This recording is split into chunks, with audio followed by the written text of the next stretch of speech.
பன்னீர் இலை விபூதின்னு சொல்லி உள்ளே வியாபாரம் பண்ணுறாங்கல்ல, அவங்கள வந்து யாருமே கேட்குறதுக்கு யாரும் ஒருத்தர் கேட்க மாட்டீங்க. காசை கொடுத்து 100 கொடுத்தா தான் வந்து பன்னீர் இலை விபூதி கொடுப்பேன்னு சொல்கிறவங்களே வந்து கேட்க மாட்டீங்க.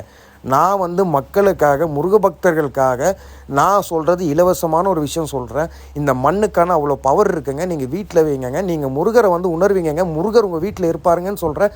இதுக்கு இத்தனை எதிர்ப்பு. விடுங்க, எதிர்ப்பு என்ன வேணால் பேசுகிறவன் பேசிட்டே போட்டோம். என் தலைவன் முருகர் இருக்கான், அவன் பார்த்துப்பான்.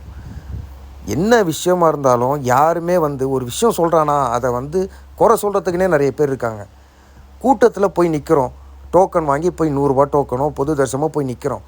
உள்ளே வந்து அங்கேயும் வந்து நீங்கள் முருக பக்தர்களே ஒரு விஷயம் நம்ம இதை வந்து தடுக்கலாம். என்னென்னா, கோயிலுக்கு போகிறீங்களே, திருச்செந்தூராக இருக்கட்டும், எந்த கோயிலுக்கான போங்க, தயவு செய்து அர்ச்சகருக்கோ இல்லை குருக்களுக்கோ இல்லை ஐயர்களுக்கோ நீங்கள் வந்து காசு தட்டில் போடாதீங்க. உண்டியலில் போடுறீங்களா உங்கள் மனசை பொறுத்து நீங்கள் போடுங்க. இல்லையா ஒரு 10 பேருக்குங்க, ஒரு 2 பேருக்கு சாப்பாடு வாங்கி கொடுங்க. நீங்கள் ரோட்டில் எத்தனையோ பேர் பார்க்குறீங்க, அவங்களுக்கு வாங்கி கொடுங்க. ஓகேங்களா? இது முருகனே சந்தோஷப்படுவான். அவ்வளோதான். மாலை வாங்கி கொடுங்க, பூ வாங்கி கொடுங்க, அவ்வளோதான். தட்டில் எதுவுமே காசு போடாதீங்க, காசு கையில் கொடுக்காதீங்க. இது ஒரு விஷயம் தான் நான் உங்ககிட்ட சொல்லணும். இப்போது இந்த வீடியோ நான் பேசுகிறேன்ல, இப்போ கூட கமெண்ட்டில் நிறைய பேர் பேசிட்டு தான் இருப்பாங்க.